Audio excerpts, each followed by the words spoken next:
When we look at people like Amy Winehouse, we sometimes might associate her with people who are experiencing substance abuse or have drug addiction or mental health challenges or have a very complicated lifestyle. And I think about how society and how many people might have given up on people like them, or that if they ever died, they would not be a surprise. I wonder if there was someone who believed in Amy Winehouse, or maybe if Amy Winehouse had someone who believed in her, or maybe it's because her man was in jail and he was the only person who understands her in this world. Maybe she wouldn't have overdosed.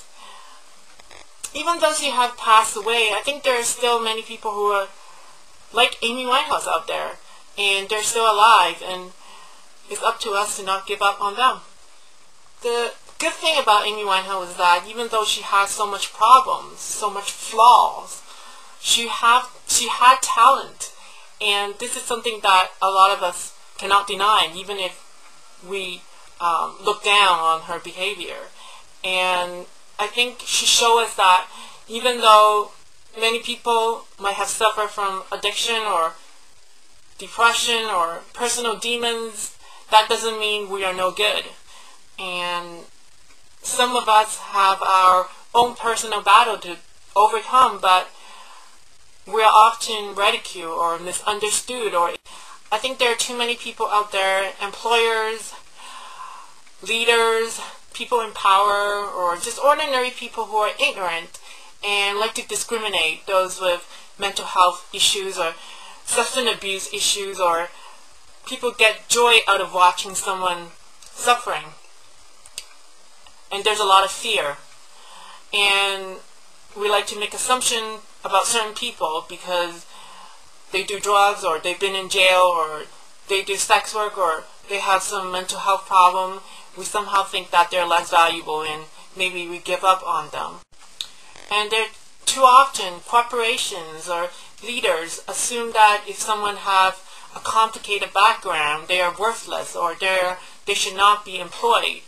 And when you're struggling with certain addiction, illness, we tend to demonize them. We put drug users in jail. We have the war on drugs. We punish people with addiction. We punish sex workers. We discriminate those who experience homelessness. If you're homeless, it's very hard to find a job.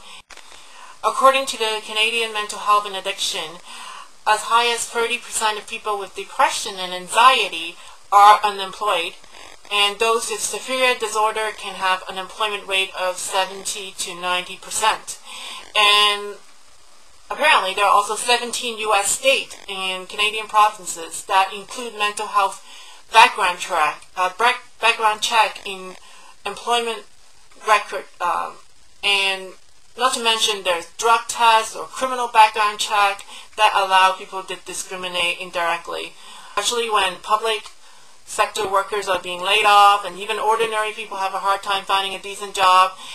People who are having difficulty in mental health issues or anything like related, we would have even a harder time to find a decent job. And when we